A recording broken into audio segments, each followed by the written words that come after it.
¿Cómo les va? Buenas tardes a todos y a todas. Si tengo unos auriculares por acá, son más cómodos. Hola, buenas. ¿Qué tal? Mucho gusto, Nicolás. Si quieren, nos vemos un segundito y después apagan sus cámaras sin ningún problema, pero así nos conocemos.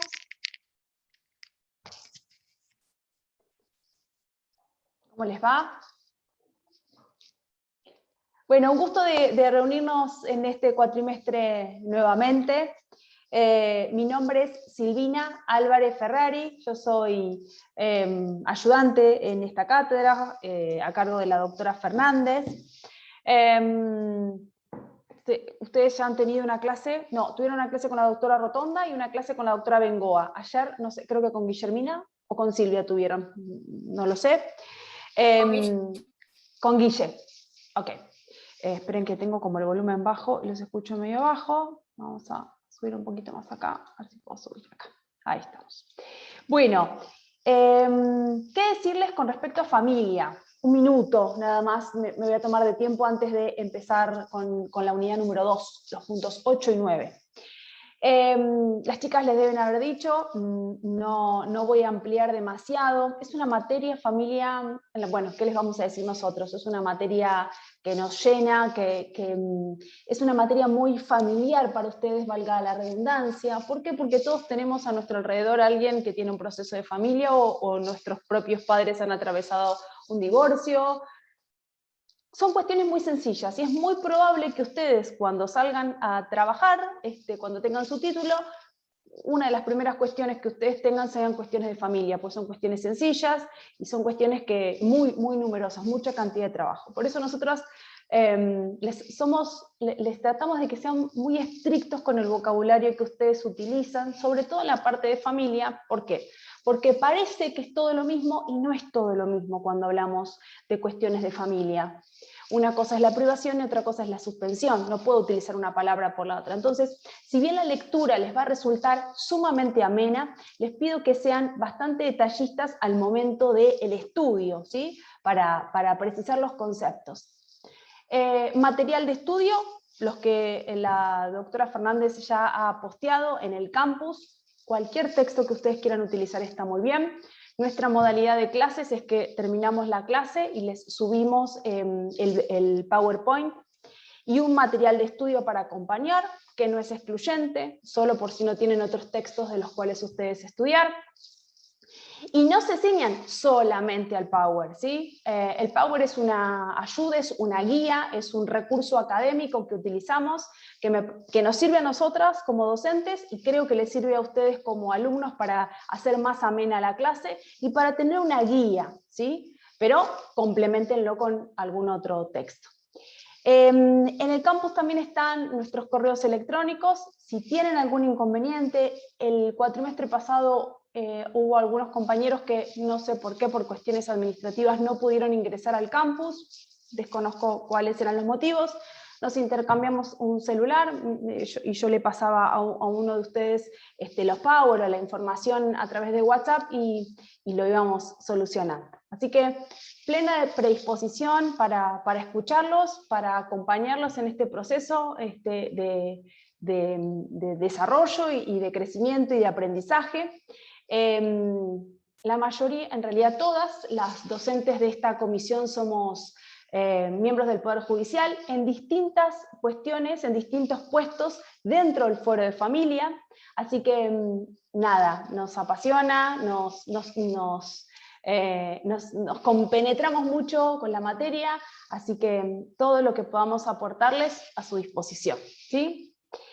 Bueno, hecha esta introducción, voy a compartir mi Power en este momento. Cualquier cuestión que ustedes me quieran preguntar, abren el chat, abren el micrófono y lo conversamos, ¿sí? ¿Le puedo hacer una pregunta antes de empezar? ¿Cómo no?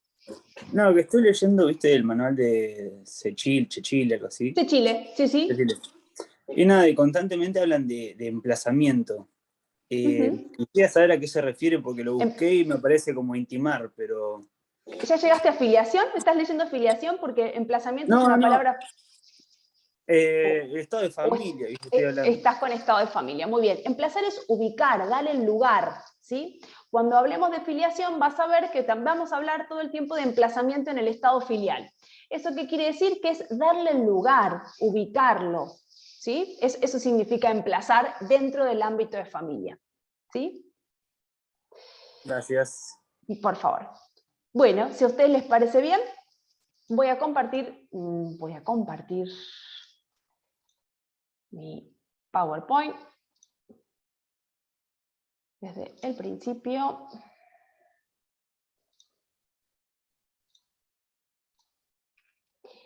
Bueno, ¿de qué temas vamos a hablar en el día de hoy? Vamos a hablar es la unidad número 2, los puntos 8 y 9. Esperen que voy a achicar las caras que veo, así puedo ver más el Power. Ahí estamos, muy bien. Bueno, vamos a empezar por el punto número 8, el sistema de protección de los derechos de las infancias. Está muy en boga, ¿no? El tema de niños, niñas, adolescentes, niñeces, infancias, para albergar dentro de estas definiciones o dentro de estos conceptos todas las realidades existentes. Vamos a hablar de la ley 26061, que es la ley de protección y promoción de los derechos de niños, niñas y adolescentes a nivel nacional. Vamos a hablar de la ley 13298, que es la misma ley a nivel provincial. Y vamos a hablar de la competencia administrativa y judicial en relación a las medidas de protección. Con la incorporación de la Convención de los Derechos del Niño en nuestro derecho interno, primero por una ley del año 1990, por la ley 23849, y luego su jerarquización a nivel constitucional en el año 1994, con el artículo 75, inciso 22, irrumpió en nuestra normativa argentina un catálogo de derechos y garantías atinentes a la niñez que podríamos llamar corpus iuris de derechos de la niñez, que verdaderamente significó un cambio brusco, estruendoso, en la consideración del mundo de los más pequeños y de su cosmovisión. No solamente desde lo normativo, sino también desde lo sociológico, desde lo político y hasta de lo lingüístico. Esto que yo les decía, ¿no? Niños, niñas y adolescentes. Hablamos de niñeces, hablamos de infancias, no hablamos tal vez ahora solamente de infancia. ¿Para qué? Para albergar esta cosmovisión de realidades. Y desde entonces hemos ido asistiendo a una serie de lentos pero constantes y persistentes cambios en la adecuación de la normativa de nuestro Estado, y esta irrupción colisionó, chocó con institutos tradicionales clásicos de nuestra estructura normativa, lo que hizo que recién en el año 2005 tengamos una ley a nivel nacional, que es la 26061, y su decreto reglamentario 415 del 06, y un chiquitín antes, unos meses antes, también en el 2005, la ley provincial, la 13298, salió unos meses antes que la ley 26061, partiendo de la posibilidad o del fundamento del artículo 36, apartado segundo y tercero de la Constitución Provincial. Entonces, unos meses antes, del 2005, tenemos la ley provincial, la 13298, que desarrolla el sistema de promoción y protección integral de los derechos de los niños y adolescentes. Y el decreto reglamentario es el 300/05. Esta ley 13298 es complementada por la ley 13634, que regula los principios procesales del debido proceso del niño y organiza los fueros de familia y el fuero penal de menores, de niños, niñas y adolescentes. Pero sin embargo, fíjense que estoy hablando del año 1990, por ley se incorpora la Convención de los Derechos del Niño. Hablamos de 1994, que se incorpora a nivel constitucional. Hablamos del 2005, fíjense la cantidad de años que pasaron para que esta normativa sea operativa. Y es recién en el 2007 que la ley 13298, la ley provincial, comenzó a funcionar, fue operativa, luego de que la Suprema Corte de Justicia de la provincia de Buenos Aires levantara una suspensión que había sido requerida por la Procuración General de la Provincia de Buenos Aires en virtud de la ausencia de recursos administrativos y personales para que el sistema de promoción y protección de los derechos de niños, niñas y adolescentes fuera operativo. Por su parte, la Ley 13634 del 2007, en su fase organizativa o reorganizativa del Poder Judicial, se fue aplicando de modo escalonado en los diversos departamentos judiciales bonaerenses, ¿de acuerdo a qué? De acuerdo a las posibilidades económicas y a los recursos personales. Teniendo en cuenta que tanto a nivel federal, es decir, la 26061, como a nivel provincial existen leyes que versan sobre un mismo contenido, es decir, el sistema de protección de los derechos de niñas, niños y adolescentes, nos tenemos que plantear cómo operan y cómo se interrelacionan ambas normativas, a nivel nacional y a nivel provincial. El sistema de promoción y protección de los derechos de niños, niñas y adolescentes a nivel provincial está estructurada en dos partes. Una primera de dogmática o de declaraciones, derechos y garantías, y una segunda de procedimiento o de aplicación. En relación a la primera, es decir, derechos, garantías, la parte dogmática, de acuerdo con la Constitución Nacional y con la interpretación que hizo la Corte Suprema de Justicia de la Nación, estamos en presencia de derecho de fondo, de derecho sustantivo, de derecho común, lo que compete al derecho federal. Mientras lo que toca en lo relativo a la parte práctica, a la parte de procedimiento, a la parte de agentes, eso es una facultad no delegada por las provincias. Entonces, todo lo que tiene que ver con los principios y las garantías hace a nivel federal, y están dentro de la ley 26061, replicados por supuesto en la 13298, pero la 26061 la vamos a nombrar todo el tiempo dentro de la provincia de Buenos Aires, aunque no sea una ley provincial y sea una ley nacional, porque refleja los principios fundamentales, dogmáticos. La 13298 también incorpora la parte procedimental, que es lo que nos interesa, cómo aplicamos, cómo hacemos efectivos esos derechos dentro del territorio bonaerense. ¿Quiénes son los sujetos de derechos a los cuales están destinados el sistema de promoción y protección de los derechos de niños, niñas y adolescentes? En consonancia con la Convención de los Derechos del Niño, en consonancia con el artículo 19 y 25 del Código Civil y Comercial de la Nación, y la Ley 26061, el ámbito de aplicación del sistema de protección de los derechos de niñas, niños y adolescentes son las personas desde su concepción hasta los 18 años. Esos son los sujetos de protección.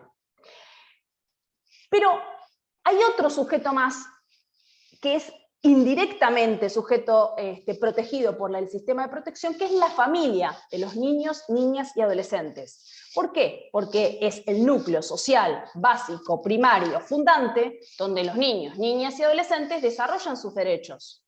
Por lo tanto, también el sistema de protección protege a los niños, niñas y adolescentes de 0 a 18 años y a sus familias. Cabe destacar acá entonces que con el establecimiento del servicio de promoción y protección se plasma normativamente la idea del niño como sujeto de derecho y no como objeto de protección. En la ley anterior, la ley nacional, la 10.907, o el decreto provincial 10.067, que se llamaba de patronato de Estado, se hablaba de menor, se hablaba de objeto de tutela, se hablaba de menor en situación irregular. Por lo tanto, hablaba del niño, niña, adolescente como cosa y no como sujeto de derecho. Por lo tanto, lo que se incorpora con el sistema de protección y promoción de los derechos de los niños, niñas y adolescentes es una consideración individual del niño, niña, adolescente como sujeto de derecho, en tanto su subjetividad, sin desconocer, por supuesto, su desarrollo evolutivo, su capacidad, su madurez. Cuando vemos, y vamos a ir viendo dentro de la materia, el desarrollo evolutivo, vamos a ver que no es lo mismo el niño de 5 años que un niño de 16 años con respecto al ejercicio de sus derechos a la salud, por ejemplo. Básicamente, ¿tienen los mismos derechos? Por supuesto tienen los mismos derechos. Ahora hay que ver cuál es la capacidad para ejercer esos derechos. ¿Cuál es el objeto del sistema de promoción y protección integral de los derechos de niñas, niños y adolescentes? Es tan largo, chicos, que me gustaría decir SPPL, pero bueno, el sistema, ¿sí? Si a veces digo sistema me estoy refiriendo a esto, pero para no decir las 10 palabras que hay que decir. La ley provincial, la 13298, dijimos que se dividía en 2 títulos, ¿no? Un primer capítulo, recuerden que lo puse acá adelante en la filmina. Filmina, qué vieja soy. Entonces, la ley provincial tenía 2 grandes capítulos. Un primer capítulo que enumera los principios generales y un segundo que se divide en 2. Uno dedicado al servicio de promoción y protección de los derechos del niño, niñas y adolescentes en su faz administrativa, órganos y agentes, y un segundo capítulo totalmente derogado por la 13634 que hacía referencia a la faz judicial, familiar y penal. Así que solamente, digamos, lo que nos interesa del segundo capítulo es toda la organización, la primera parte del segundo capítulo, es decir, el servicio de promoción y protección de los derechos de niñas, niñas y adolescentes. Tal como la normativa nacional, el objeto de la Ley 13298 radica en la promoción y protección integral de los derechos de las niñas, niños y adolescentes, garantizando el ejercicio y el disfrute pleno de sus derechos y garantías reconocidas legalmente y todas las leyes que se dicten en su consecuencia. Fortaleciendo para ello, en primer lugar, ¿a qué? A su familia. Entonces, todas las políticas públicas tienen que tener como principal objetivo el aseguramiento del ejercicio de los derechos de los niños, niñas y adolescentes y de las familias que lo acompañan. Porque si no, es inviable que un niño de 2 años pueda ejercer su derecho a la salud, si no tiene una madre, un padre, un referente afectivo que lo pueda llevar. ¿Qué es el sistema de promoción y protección de los derechos? ¿Qué hace? ¿Cómo hace? Porque es un hermoso título de 10 palabras, pero ¿cómo se ejecuta? ¿Cómo se protegen? ¿Cómo se garantizan los derechos de las niñas, niños y adolescentes? En primer lugar, hay que decir que es un conjunto de organismos administrativos y judiciales, por eso pongo acá abajo en naturaleza mixta, es de naturaleza pública y privada. Hay órganos estatales, órganos administrativos, y dentro de lo estatal, administrativos y otros judiciales, y también hay organismos privados, hay ONG, hay servicios rentados, en los cuales el Estado paga becas para mantenerlos. Entonces, es un conjunto de organismos, de entidades y de servicios públicos y privados. ¿Qué hacen? Bueno, coordinan, formulan, ejecutan, controlan las políticas y los programas y acciones relativos a la niñez, tanto en el ámbito provincial como en el ámbito municipal. ¿Qué finalidad tiene? Y la finalidad es promover, prevenir, asistir, proteger, fomentar y restablecer, en su caso, si estuvieran cercenados, los derechos de las niñas, niños y adolescentes, así como también establecer los medios a través de los cuales se les asegure el ejercicio o el efectivo ejercicio de sus derechos que están en la Constitución, que están en la Convención de los Derechos del Niño y que están en los demás tratados de derechos humanos. ¿Y cuáles son los medios que tienen para hacer eso? Bueno, políticas públicas, recursos económicos, procedimientos específicos, todos tendientes a ejercer esos derechos. Fíjense que acá les puse, está conformado por todos aquellos organismos gubernamentales y no gubernamentales que diseñan, esperen que tengo que correr las caritas acá, porque diseñan, planifican, coordinan, orientan, ejecutan, supervisan las políticas públicas destinadas a la promoción, prevención, asistencia, protección y resguardo de los derechos de niñas, niños y adolescentes. Es una red interinstitucional proveniente de distintos niveles, nacional, provincial, municipal, es decir, es un conjunto interactivo de entidades públicas y privadas dedicadas a la infancia, adolescencia y a sus familias. ¿Cuáles son los principios funcionales en los que se desarrolla este sistema? El primero es el fortalecimiento familiar. Esto que decía, ¿no? Los niños no nacen de un repollo, ni viven en un repollo, como en la película de Peter Pan. Los niños nacen dentro de una familia y están en una familia y tienen que ser contenidos por una familia. Y por lo tanto, si esa familia tiene un déficit económico, cognitivo o de cualquier otro tipo, es imposible que el niño se desarrolle adecuadamente. Entonces, se aprecia que de un modo patente, persistente, y reiterado, que el legislador lo que siempre quiso con esta normativa es sostener a la familia. Y todos los esfuerzos tienen que estar destinados a eso, porque si bien el principal sujeto es el niño, tiene que estar acompañado necesariamente por su familia. Y el Estado es el responsable del bien común, como responsable del bien común, debe asegurar el rol preponderante de la familia en la protección del niño y prestar a través del poder público la asistencia que fuera necesario. Por lo tanto, ¿quién es el responsable primario del niño? En primer lugar, su familia. Bajo la responsabilidad coparental. ¿Esto qué quiere decir con la responsabilidad coparental? Que vamos a hablar de un padre y de una madre, si es posible. Ambos tienen obligaciones, ambos tienen responsabilidades iguales en el cuidado, en el desarrollo y en la educación integral de los hijos. Entonces, eso en primer lugar. En segundo lugar, cuando no fuere suficiente el núcleo familiar, en modo subsidiario, a través de la administración pública, será el Estado el que tenga que fortalecer y proteger a la familia para sanear la amenaza o la vulneración de los derechos relativos a niños, niñas o adolescentes. Habiendo fallado esto, la familia, el Estado que acompañó a esa familia, se recurrirá a la familia extensa, a los vínculos significativos para los niños. Hablamos de una palabra que van a empezar a escuchar mucho en el derecho de familia, que son referentes afectivos, ¿sí? Y es el núcleo que rodea o que acompaña a los niños, niñas y adolescentes. Y finalmente, en el caso de que todo esto fallare, el último recurso será la institucionalización, ¿sí?, del niño en una estructura dentro del Estado, tratando de privilegiar la unidad o el acompañamiento de los hermanos. El segundo principio es la desjudicialización. El resguardo básico de los derechos de los niños queda en cabeza de la administración pública, provincial o municipal, corriendo de la esfera al Poder Judicial de la provincia para convocarlo solo y exclusivamente como última ratio, ¿sí?, como última posibilidad.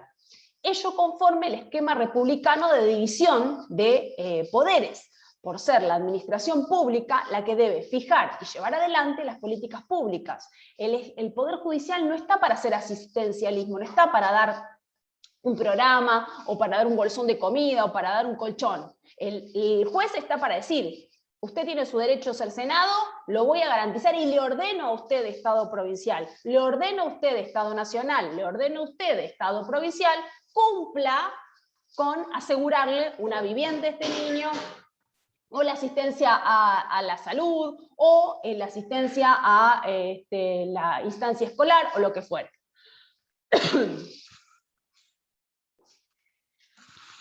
Por eso aquí les puse que el Estado, a través de su poder ejecutivo o administrador, es el encargado de llevar adelante acciones positivas como garante último de la defensa y protección de los derechos de las personas, en contraprestación con la hasta ahora vigente política estatal intervencionista implementada por su poder coactivo, el judicial, ante conflictos de tinte social más que jurídico. De este modo, la intervención judicial se ha vuelto subsidiaria.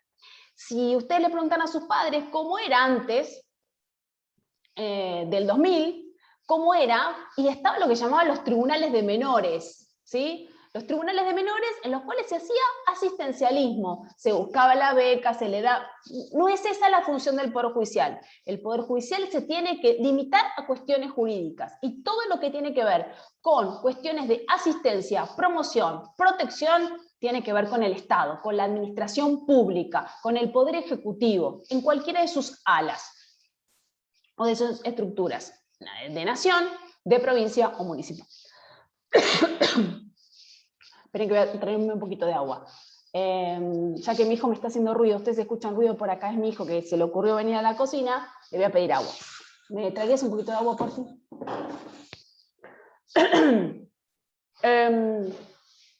El tercer principio, o principio fundacional, ¿no?, de este sistema, es el sistema de prevalencia del interés superior del niño, niña, adolescente. El artículo 4 de la ley 13298, el artículo 3 de la ley 26061, que es la ley nacional, el artículo 3 de la Convención de los Derechos del Niño, en realidad empecé al revés. El artículo 3 de la Convención de los Derechos, que es el que tiene mayor jerarquía, y después tenemos el artículo, está replicado en el artículo 4 de la ley provincial y en el artículo 3 de la ley nacional. Y se refiere a el interés superior del niño. Van a ver que es una frase que vamos a repetir mucho durante el desarrollo de la materia, durante el desarrollo del cuatrimestre. Y es un concepto como laxo y que dentro de ello podemos meter cualquier cosa. Es un concepto bastante subjetivo. ¿Qué es el interés superior del niño, niña, adolescente?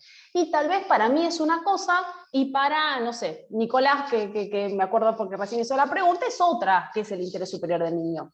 ¿Por qué? Porque no es un concepto genérico el interés superior del niño. Habrá que ver cuál es el mejor interés para Juan de los Palotes, o para, en esta circunstancia y en esta situación particular, habrá que evaluar qué es lo mejor para este niño en este caso particular.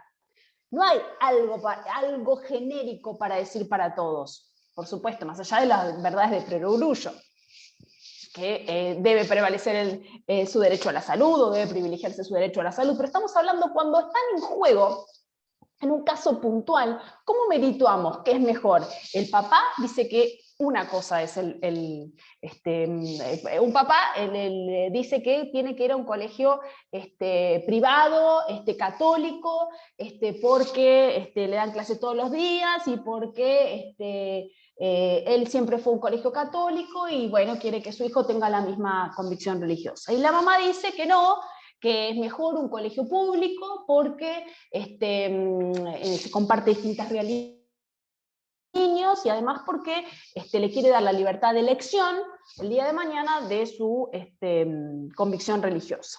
¿Cuál es en este caso? Entonces, para determinar eso, se van a analizar un montón de cuestiones.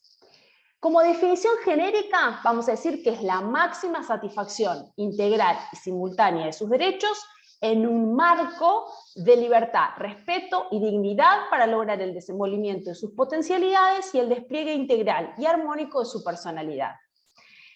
En un intento de tratar de definirlo, vamos a tener que tener en cuenta que los niños son sujetos de derecho, que su opinión debe ser tenida en cuenta, y que debe haber un necesario equilibrio entre los derechos, garantías y deberes, así como con las exigencias sociales. Entonces, en caso de conflicto entre los intereses de los niños y otros derechos o intereses igualmente legítimos, van a prevalecer los primeros, es decir, los derechos de los niños, niñas y adolescentes, sujeto a ello a las apreciaciones para determinar la lógica de este principio y la razonabilidad de este principio. Entonces, entre dos derechos en pugna van a prevalecer los derechos de los niños, niñas y adolescentes con un criterio de razonabilidad. Acá les transcribí el artículo 3 de la ley nacional, aquí les transcribí el artículo 4 de la ley provincial, así por las dudas que estudien de aquí ya lo tienen para leerlo. El cuarto principio fundacional es la máxima exigibilidad de sus derechos. El artículo 1 de la Ley Nacional señala que los derechos por esta ley reconocidas, por la Ley 26061, están asegurados por su máxima exigibilidad. Lo que implica aventar, dejar de lado cualquier tipo de interpretación que pretenda no considerar al contenido de dicha norma y en consecuencia de la Ley 13298 como plenamente operativa. Tanto la Ley 26061 como la Ley 13298 prescribe que los órganos del Estado deben adoptar todas las medidas administrativas, legislativas y judiciales que fueran necesarias para garantizar el efectivo cumplimiento de los derechos y garantías reconocidas por estas leyes y por el resto de las leyes en general. Que los niños, niñas y adolescentes como sujetos de derechos también son destinatarios. Y para eso se deben promover removiendo cualquier tipo de obstáculos de cualquier tipo de orden para asegurar su efectividad. El quinto punto que tenemos que ver es que hay una amplia legitimación en defensa de los derechos de los niños, niños y adolescentes. El artículo 1 de la Ley 26061, en su párrafo 3, dice: la omisión de la observancia de los deberes que por la presente corresponden a los órganos gubernamentales del Estado habilita a todo ciudadano a interponer las acciones administrativas y judiciales a fin de restaurar el ejercicio y goce de tales derechos a través de medidas expeditas y eficaces. De esta manera, fíjense que se abre una legitimación amplia a todo ciudadano para interponer acciones no solo de índole administrativa, sino también de índole judicial, y a través no de cualquier medida, sino de medidas expeditas y eficaces. La amplitud, fíjense, de esta llave que le da a todo ciudadano, tiene su contracara en la obligación, ¿no? La obligación que tenemos nosotros como ciudadanos de asegurar o de intentar asegurar los derechos de las niñas, niños y adolescentes cuando conocemos que alguno se encuentra en una situación disvaliosa o que se encuentran cercenando sus derechos. El sexto punto es la desjudicialización de la familia con carencia de recursos materiales por el solo hecho de esta circunstancia. Fíjense que aquí les puse un párrafo. La pobreza constituye una causa de exclusión social, tanto en el plano económico como en los planos social y cultural, y supone un serio obstáculo para el acceso a la justicia, especialmente en aquellas personas en las que también concurre alguna otra causa de vulnerabilidad.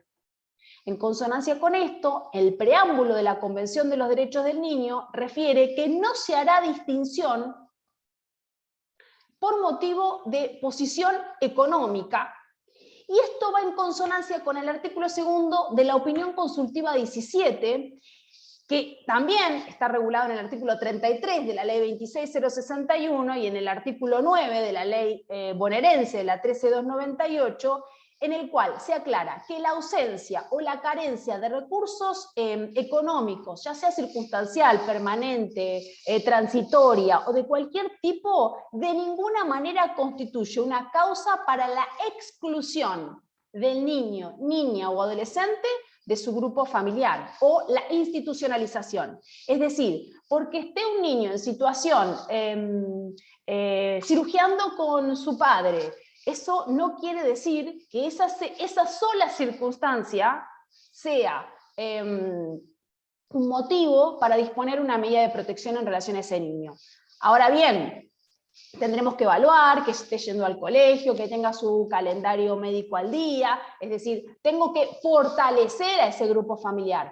Pero por la sola circunstancia de la carencia de recursos económicos, de ninguna manera es un motivo para retirar a un niño, niña, adolescente de un grupo familiar. El séptimo punto que tenemos que analizar es la niñez como bien jurídico protegido con prioridad estatal.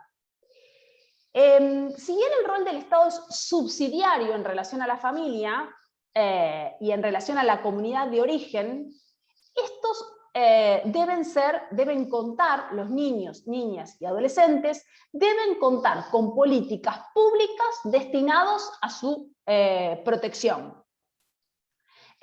Por eso decimos que el Estado, es deber del Estado, dice el artículo 6 de la ley provincial, la 13298, es deber del Estado asegurar con absoluta prioridad la realización de sus derechos sin ningún tipo de discriminación.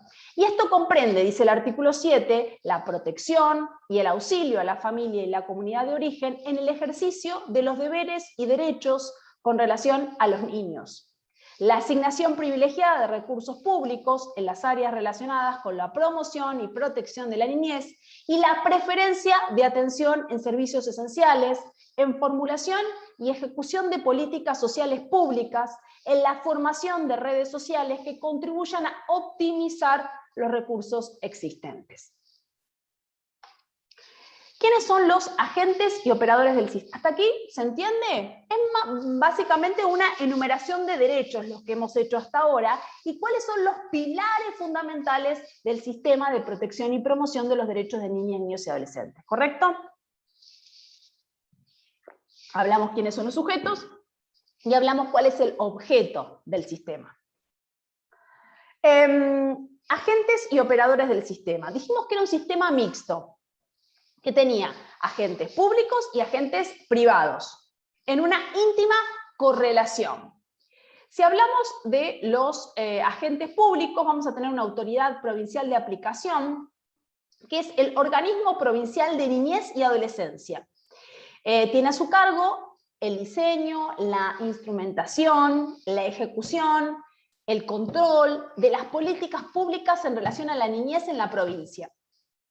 Una de las facultades más destacadas que tiene es la de fijar pautas de funcionamiento y de supervisación de los establecimientos y de las instituciones públicas, privadas o de las personas físicas que realicen acciones de prevención, de asistencia, de protección, de promoción de los derechos de las niñas, niños y adolescentes.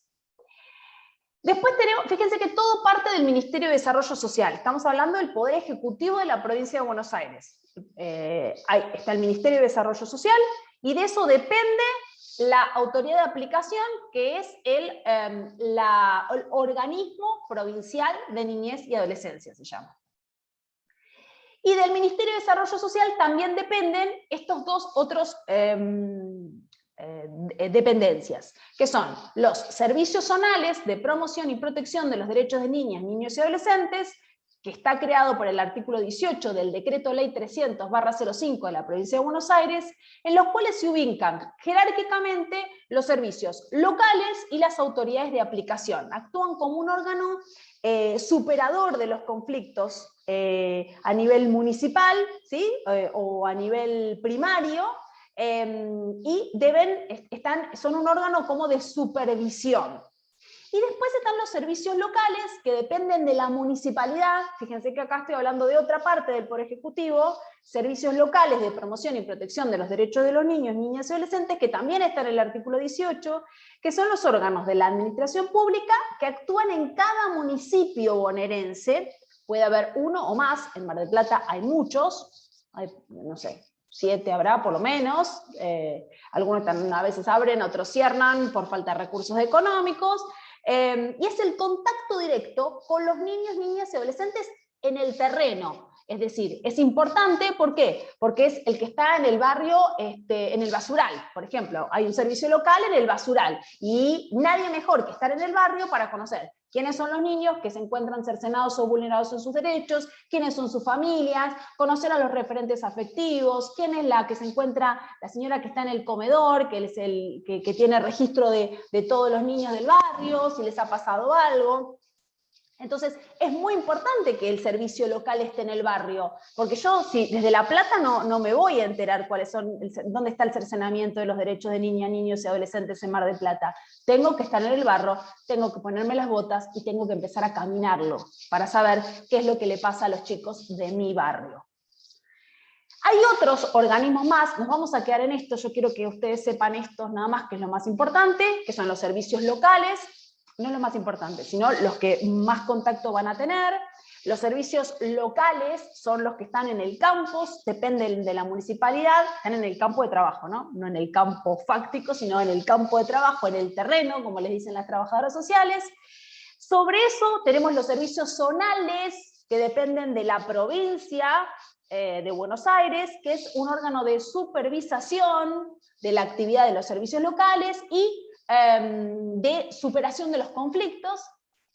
Y todo esto depende, en definitiva, del Ministerio de Desarrollo Social de la provincia de Buenos Aires. Pero al margen de que estos son los dos nombres que yo quiero que les queden, y si ya se acuerdan, si se acuerdan de esto, ya es un golazo.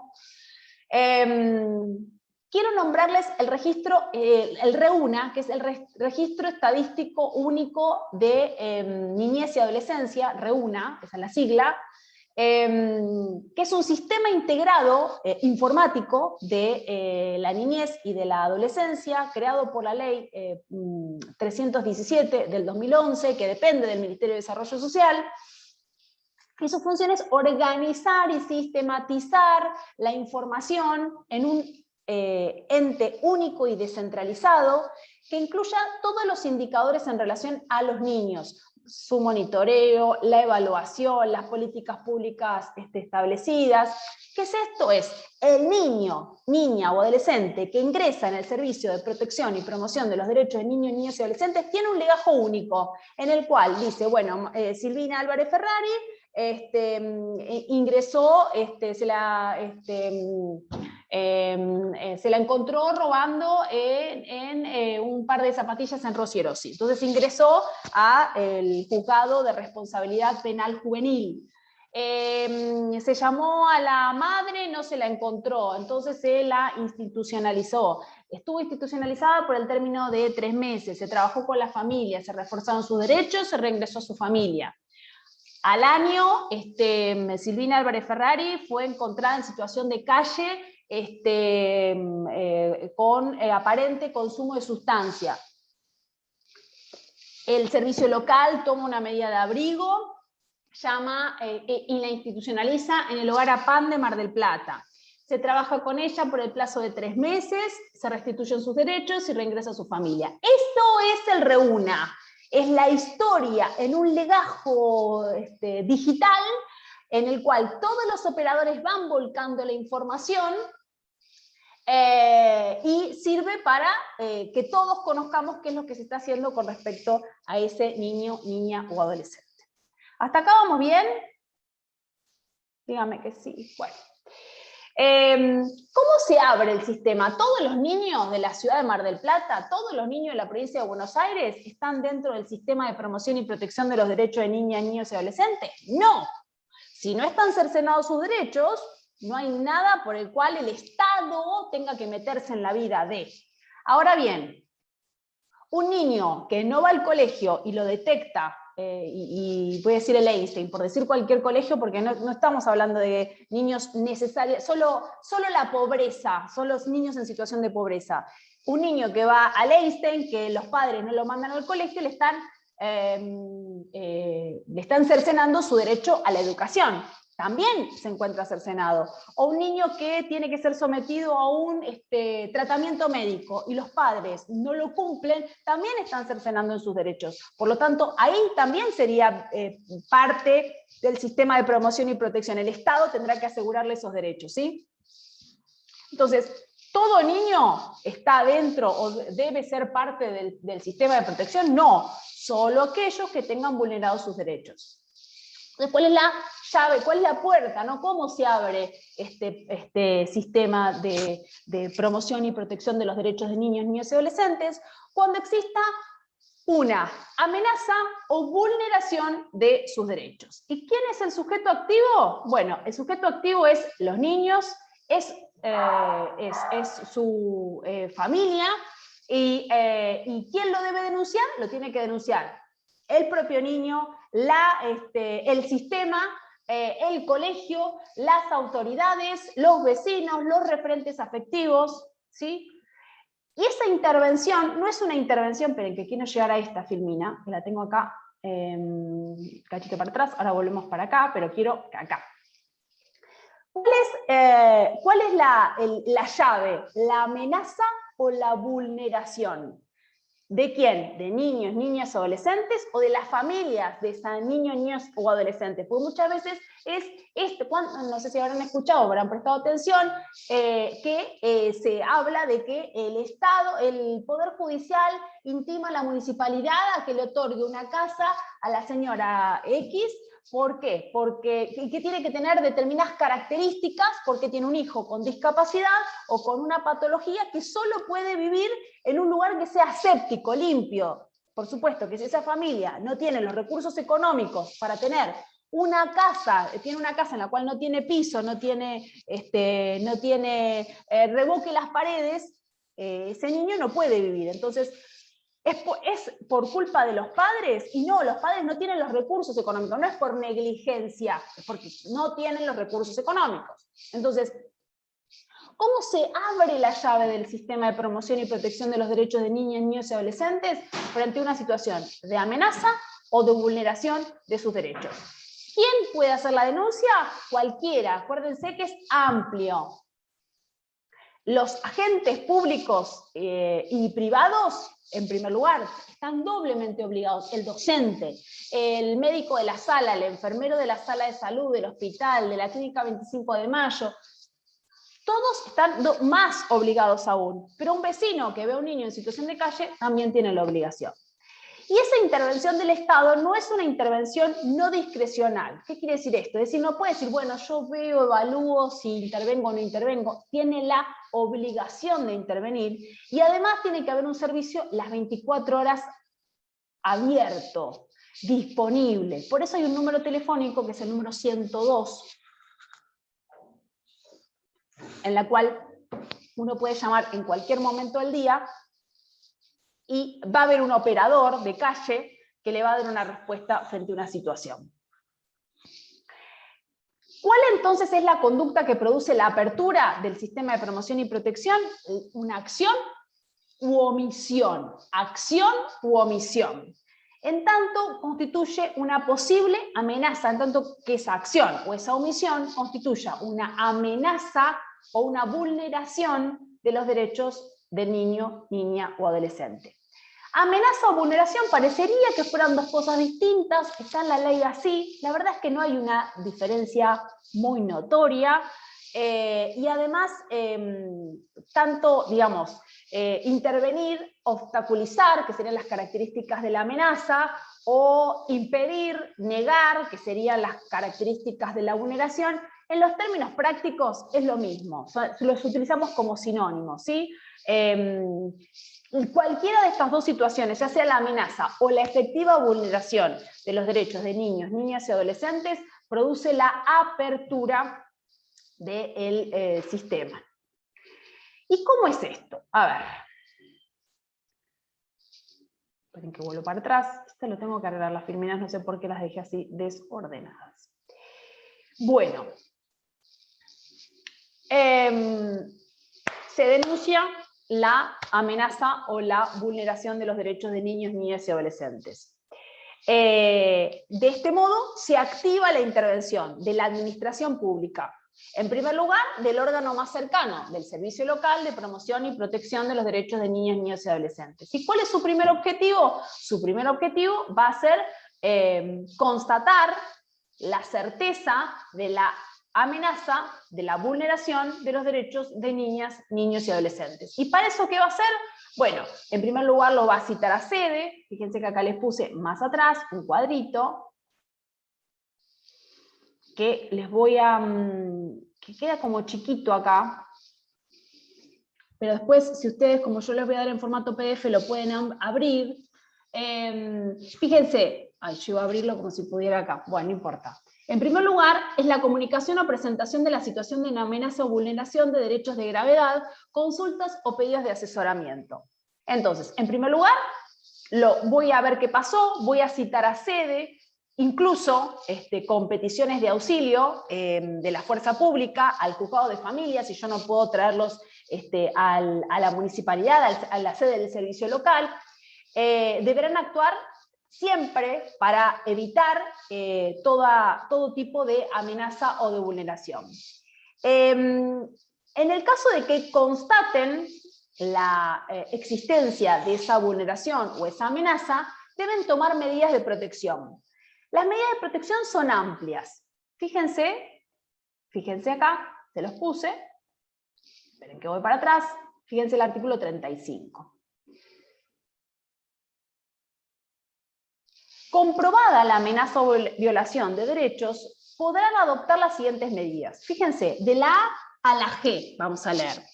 Apoyo para los niños, para que los niños permanezcan conviviendo con su grupo familiar, solicitud de beca de estudio, guardería, inclusión en programas de alfabetismo escolar, asistencia integral a la embarazada, inclusión del niño y la familia en programas de asistencia familiar, cuidados del niño en el propio hogar, orientado y apoyando a padres, representantes o responsables en el cumplimiento de sus obligaciones, conjuntamente con el seguimiento temporal de la familia y del niño a través de un programa, tratamiento médico, psicológico, psiquiátrico del niño o de alguno de sus padres responsables o representantes y asistencia económica. Entonces, una vez que los órganos intervienen y advierten la existencia de una vulneración, tienen que tomar una medida, que son, fíjense, medidas ordinarias, de la A a la G, medidas ordinarias. Lo vamos a ayudar, vamos a pagar una beca para que vaya a una combi, para que vaya al colegio, le vamos a poner un psicólogo, digamos, son medidas ordinarias. En cambio, la H es una medida excepcional, que es la separación momentánea o no momentánea del niño de su grupo familiar. Fíjense la H, artículo 35, inciso H.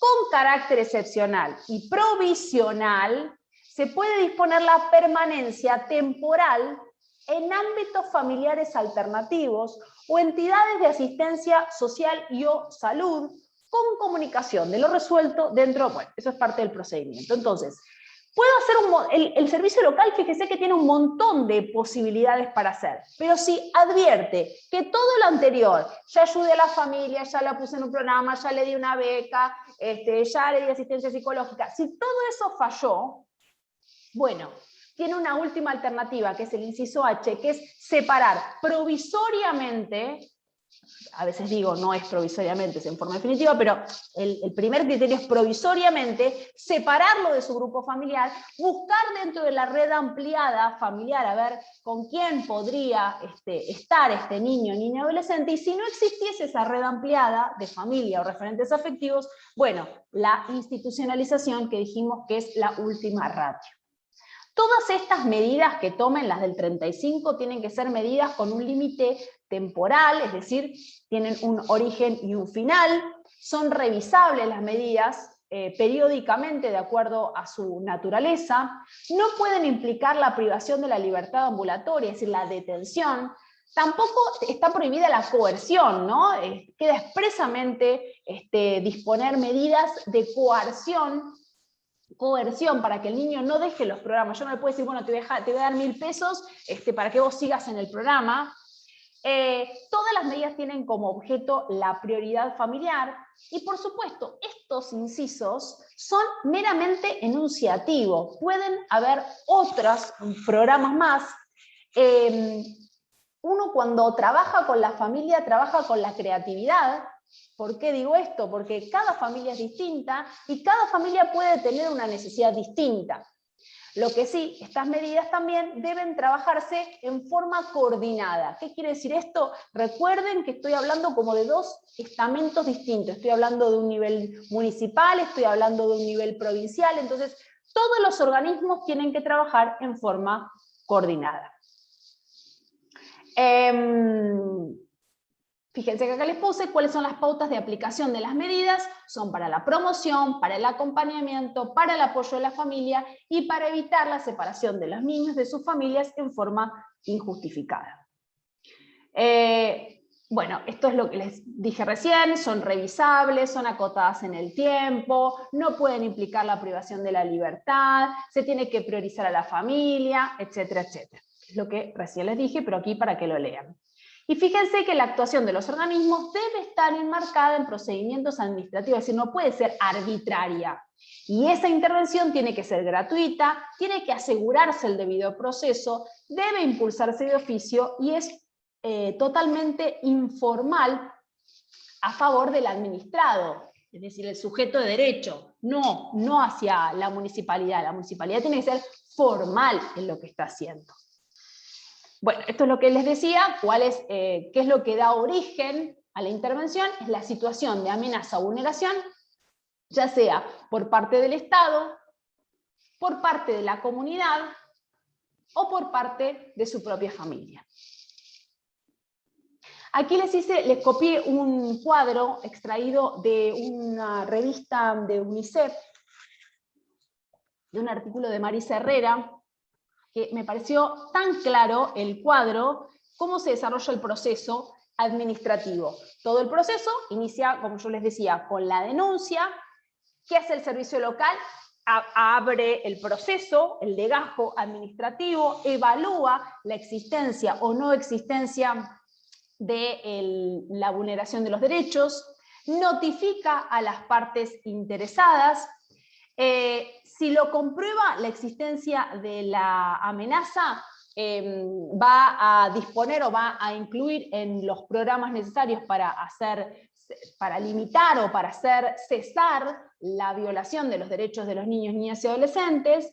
Se organiza un plan estratégico que se denomina, esperen que voy a mirar la hora, a las 4 ya.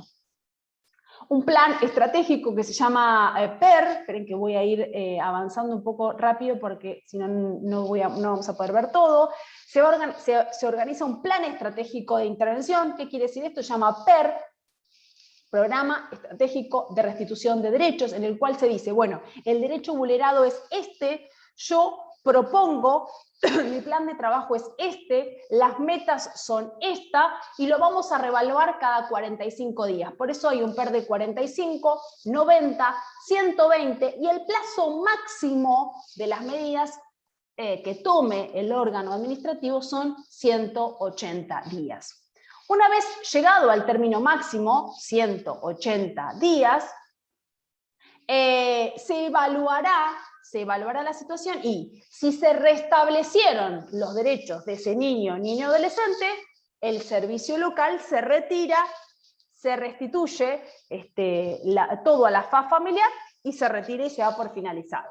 Ahora, si llegado a los 180 días la situación sigue igual, no se reparó, hay que elevar a consideración del Ministerio Público Popular para el inicio de las acciones de fondo. ¿Qué quiere decir iniciar acciones de fondo? Quiere decir que la asesora de incapaces, el asesor de incapaces, que es una parte del Poder Judicial, la doctora Silvia Fernández es asesora de incapaces, que representa los intereses en forma promiscua, se dice, por sobre o por atrás de los padres o representantes legales, evaluará cuál es la medida a seguir. Es decir, si no se repararon sus derechos, ese niño o niña adolescente no puede volver con su familia. Entonces hay que tomar una medida alternativa. ¿Cuál es la medida alternativa? Y depende. En algunos casos es buscar un referente afectivo y que tenga una guarda pariente se llama. O si no hay ni padre ni madre, la tutela. Y si no hay ningún tipo de familiar, y bueno, el camino es el proceso de la adopción. Todo esto que les conté es administrativo, es en el ámbito municipal. ¿Y cómo se interrelaciona con el procedimiento judicial? ¿Qué hace el juez en base a esto? ¿Todo esto lo hace la municipalidad y la provincia y el juez nada dice? No, claramente que no es así. Si bien no hace, el juez lo que hace es, el servicio local toma la medida de abrigo y se la debe informar en el plazo de 24 horas al asesor y al juez de familia pertinente. Y en el plazo de 48 horas el juez tiene que decir, ¿decreto la legalidad de esa medida o no la decreto? Dice el artículo 35 de la ley 13.298. Si la decreto es porque considero que están dados los requisitos formales para el dictado de la medida. Y si no, su señoría dirá, no decreto la legalidad de la medida porque considero, no se expide sobre el mérito, porque no se expide en relación a la pertinencia o no de la medida, sino si están reunidos los requisitos formales para el dictado de la medida de abrigo. Bien, esa medida una vez que el juez dice decreto la legalidad o no decreto la legalidad, es una sentencia judicial. Por lo tanto, fíjense cómo engranó, cómo encajó acá el procedimiento administrativo y el procedimiento judicial. A partir de que su señoría, el juez, la jueza de familia dice decreto la legalidad o no la decreto, se transforma en una sentencia. Y esa sentencia, por supuesto, es pasible de recursos de apelación ante la Cámara si alguno de los órganos o de la familia no están de acuerdo. Muy bien. Acá les puse un resumen de cómo intervienen los servicios locales, ¿sí? Para que tengan como un resumen de lo que estuvimos conversando recién. Bien, esto lo vamos a avanzar así. Muy bien. Pasamos, porque tenemos unos minutitos más nada más, y quiero dar esta parte también, aunque sea someramente. Hasta aquí más o menos se entendió lo que estábamos hablando. Me voy a volver aquí. ¿Se entiende de qué estábamos hablando? Estamos hablando de que cómo se aseguran los derechos de los niños, niñas y adolescentes a través de un sistema de protección y promoción de los derechos de niñas, niños y adolescentes. Ese sistema depende del órgano administrativo, del poder judicial, perdón, del poder ejecutivo a nivel nacional, a nivel provincial y a nivel municipal. División de poderes. ¿El Poder Judicial se mete en eso o no se mete en eso? Nada dice con respecto. Todo el sistema de promoción y protección depende del Poder Ejecutivo. ¿Por qué? Porque las políticas públicas dependen del Poder Ejecutivo. Entonces, el Estado es el encargado de, en el caso de advertir la existencia de derechos vulnerados de niñas, niños y adolescentes, y en el caso de que lo advierta, repararlo. ¿Repararlo a través de qué? De distintas medidas. Fíjense que el artículo 35, que no es taxativo, es solamente enumerativo, describe algunas de las medidas. Y si necesitan asistencia psicológica, una beca, etcétera, etcétera, etcétera. Si ninguna de esas medidas surte efecto, bueno, ahí tenemos el inciso H del artículo 35, que es la separación momentánea del niño de ese grupo familiar para trabajar con esa familia, porque ¿cuál es uno de los principios fundacionales que yo les dije al principio? El fortalecimiento de la familia. Entonces, si yo tengo que tomar la medida como poder administrativo de retirar a un niño de su seno familiar en virtud del cercenamiento de sus derechos, voy a trabajar con esta familia para que pueda volver a ese grupo familiar. Si yo trabajo con esa familia por un plazo máximo, acuérdense que las medidas son acotadas, son limitadas en el tiempo y son revisables, y tiene un plazo máximo. El plazo máximo es 180 días, 6 meses. Si yo trabajo con el niño, trabajo con la familia 180 días y no he tenido resultado, bien. Ahí un órgano del Poder Judicial, como es la asesoría de incapaces, debe activar una acción de fondo. ¿Cuál será? Y depende. Tutela, guarda, adopción en el peor de los casos o mejor de los casos. ¿Se entendió? ¿Sí? ¿Mazo? Parece mucha chacha, ahora parece que estoy en campaña haciendo, pero no es política esto, sino que hay que entender que el Poder Judicial no está para hacer asistencialismo, lo tiene que hacer el Estado. El juez lo que hace es supervisar que esto se cumpla, y si no, exigirle al Estado que lo haga. Ok. Pasamos al otro punto. Vuelvo a compartir pantalla si damos el punto siguiente. Participación, unidad 2.9. Participación en el proceso de personas con discapacidad y de personas ancianas. Rol del Ministerio Público en los procesos que les atañen a las personas declaradas incapaces, a personas con restricciones en su capacidad de obrar, rol de la curaduría. Bueno. Para analizar cómo es la participación de las personas con discapacidad en los procesos judiciales, debemos partir de algunas cuestiones. En primer lugar, históricamente, la discapacidad era considerada y tratada dentro de la seguridad social o dentro de la seguridad, dentro del derecho civil, puntualmente en lo relativo a los procesos de incapacidad. En la actualidad, en especial a partir de la sanción de la Convención de los Derechos de las Personas con Discapacidad, la discapacidad pasa a ser una cuestión de derechos humanos. Y en otras palabras, los derechos humanos pasan a ser una referencia para esta problemática. Y cuando hablamos de la Convención de los Derechos de las Personas con Discapacidad, hablamos de adoptar un modelo social. Hablamos de asumir que estos son los valores propios de los derechos, son los valores propios de los derechos humanos, que son la dignidad humana, la igualdad, la no discriminación y la autodeterminación.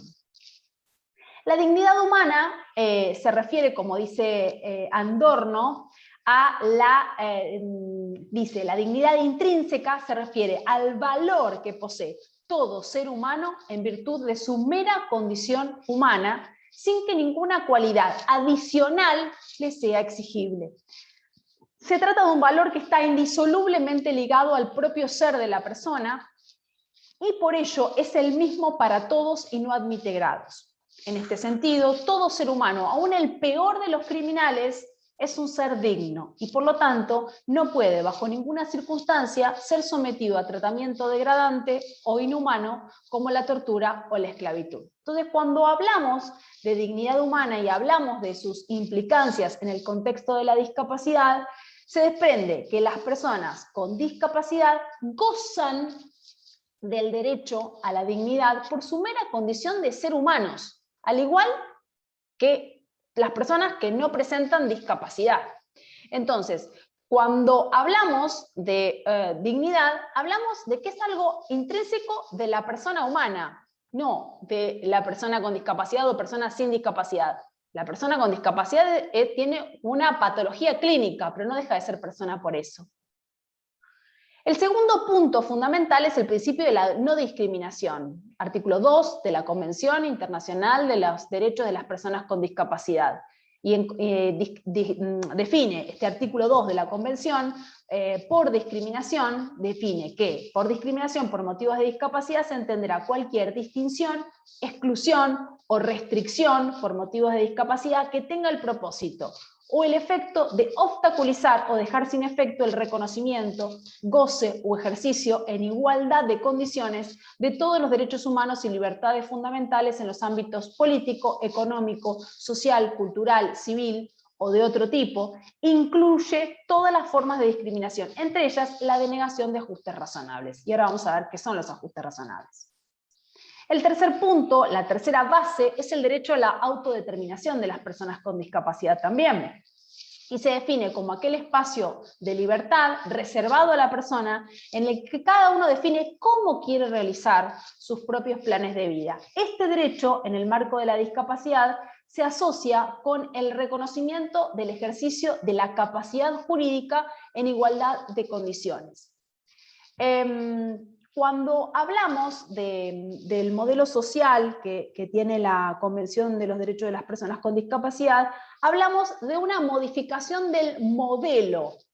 Antes de que se incorporara la Convención de los Derechos de las Personas con Discapacidad y se modificara el Código Civil y Comercial actual, el Código de Vélez tenía el modelo de la sustitución en la toma de decisiones. ¿Qué quiere decir esto?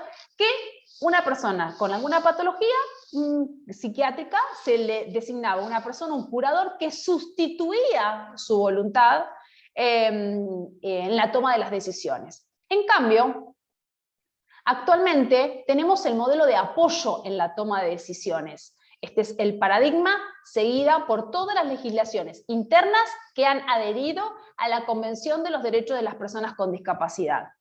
¿Qué quiere decir esto? Quiere decir que este modelo conlleva la idea de que las personas con discapacidad gozan de la autonomía para tomar sus propias decisiones, pero asistidas en determinadas circunstancias por otras que les sirven de apoyo.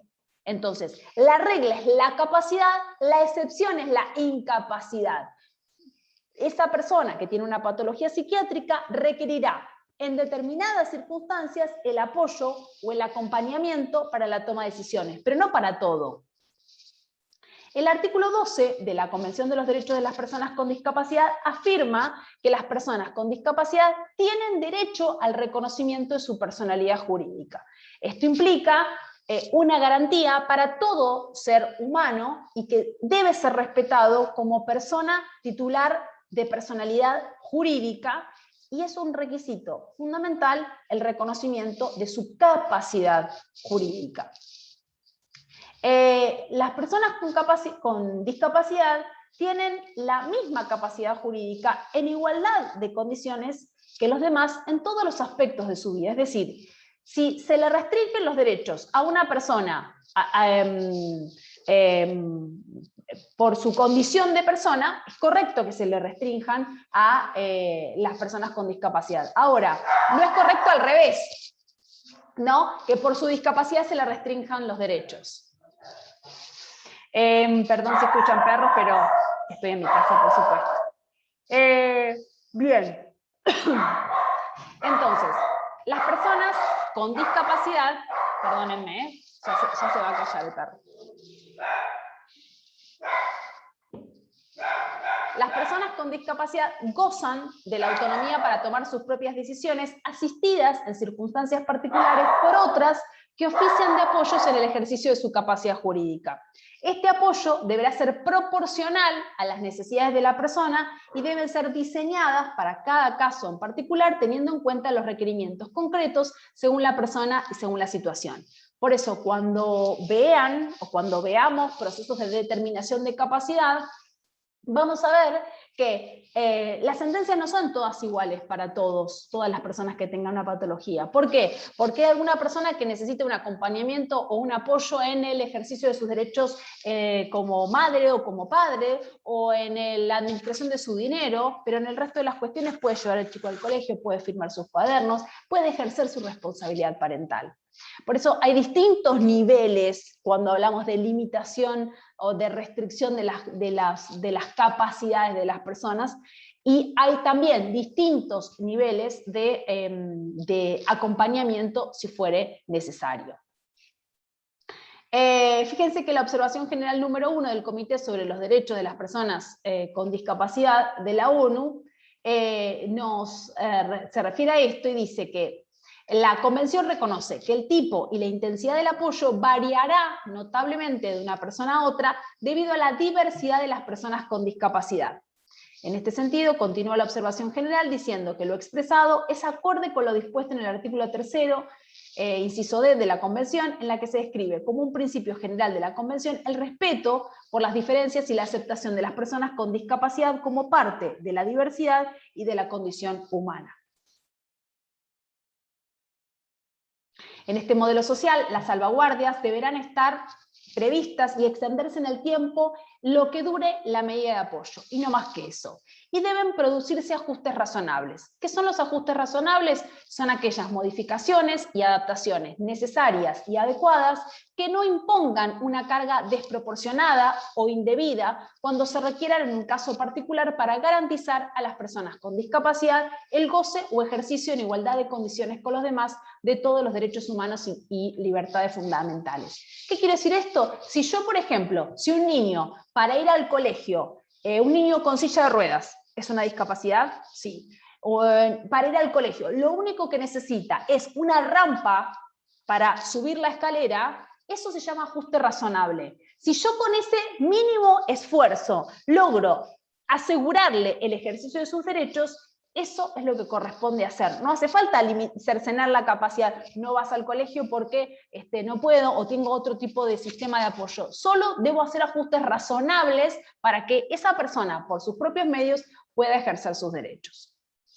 La participación de las personas con discapacidad en el proceso es absolutamente fundamental y está prevista en el artículo 31, y me voy apurando porque si no, no vamos a terminar. El artículo 31 del Código Civil y Comercial de la Nación, artículo 35, artículo 36, hacen mención de la importancia de la participación y la nulidad en el caso de que así no lo hagan. Muy bien. ¿Quién acompaña en los procesos en los cuales hay personas con discapacidad los procesos? El Ministerio Público Pupilar. El Ministerio Público Pupilar, también llamado asesor o asesora de incapaces, participa en todos los procesos en los cuales haya personas con menor edad o personas con discapacidad o con capacidades restringidas.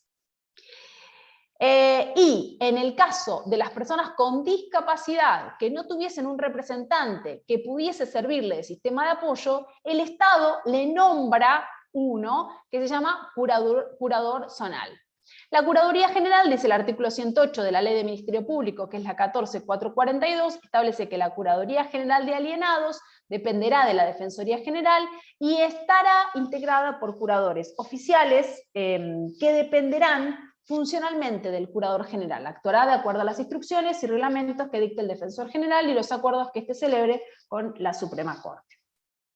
Bien, una última palabra para terminar la clase. Fíjense que el eje de estos dos puntos del programa, aunque parecen que son totalmente escindidos, tienen una unidad. Tanto el punto 8 como el punto 9 que estuvimos viendo es cómo se protegen, cómo se aseguran los derechos de las personas más vulnerables. En el punto 8 vimos cómo aseguramos los derechos de las personas menores de edad, de 0 a 18 años, vulnerables por su menor edad, a través del servicio de promoción y protección de los derechos de niñas, niños y adolescentes. ¿Cómo aseguramos que puedan ejercer sus derechos? ¿Cómo aseguramos que puedan participar en los procesos las personas también vulnerables, pero por su discapacidad? Bueno, el Código Civil lo establece, se asegura su participación, hay órganos que los acompañan. ¿Y cómo aseguramos los derechos de las personas menores de edad, de las personas mayores de edad? Sabemos que el avance, la mayor edad, significa un retraimiento en la autogestión, ¿no? en la cotidianeidad, pero eso no quiere decir necesariamente que una persona mayor de edad no pueda ejercer sus derechos. Es decir, la mayor edad, hablamos de la menor edad, ahora hablamos de la mayor edad. La mayor edad no es por sí solo una justificación para el cercenamiento o para la tutela de los derechos. En cada caso en particular habrá que evaluar y habrá que organizar la intervención para asegurar el ejercicio de sus derechos. El abordaje de la situación de estas personas no, espérenme que me corro aquí la pantallita, no debe partir de la identificación de los términos ancianidad e incapacidad o restricción de su capacidad. Por el contrario, debe asentarse en un modelo de promoción de los derechos fundamentales, dentro del cual la injerencia estatal sea implementada mediante medidas de acción positiva ajenas a la subsunción automática de la persona en las respuestas de incapacidad, tutela y restricción. Para esto hay una Convención Interamericana sobre la protección de los derechos de las personas mayores de edad, que asegure en forma expresa el derecho a la capacidad jurídica de las personas mayores, sin discriminación, en igualdad de condiciones con las demás, adoptando muchas de las conceptualizaciones y especificaciones brindadas en favor de otro colectivo también vulnerable, como es la Convención de los Derechos de las Personas con Discapacidad. Muy bien, hasta aquí hemos llegado hoy, siendo ya las 4:20. Espero que alguien esté en la sala. ¿Sí? ¿Están acá todavía? Bueno, espero no haber sido demasiado aburrida. La idea, vuelvo a decir esto, no son dos unidades escindidas, sino que son dos puntos que están correlacionados. ¿Cómo aseguramos los derechos de las personas menores de edad? ¿Cómo aseguramos los derechos de las personas con discapacidad? ¿Y cómo aseguramos los derechos de las personas mayores de edad? ¿Sí? En un ratito les subo esta información y un artículo de Hugo Luzgar, que es asesor de incapaces aquí en Mar del Plata, sobre el sistema de protección, que tal vez les pueda ayudar a estudiar si los libros que tienen no está desarrollado este punto. ¿De acuerdo? Mi mail está en el campus, me escriben en cualquier momento sin inconveniente, y si necesitan llamarme, me preguntan al teléfono. ¿Sí? ¿Sí? El mail, porque yo particularmente no tengo habilitado para entrar al campus virtual, entonces... ¿Cómo no? Te lo digo, y cualquier cosa, hacemos como en el cuatrimestre anterior, le doy mi celular a uno de ustedes y hacemos de intermediario para pasar las cosas, ¿sí? La documentada, los power y qué sé yo, ¿sí? Es mi apellido, todo con minúscula, Álvarez con Z, Ferrari,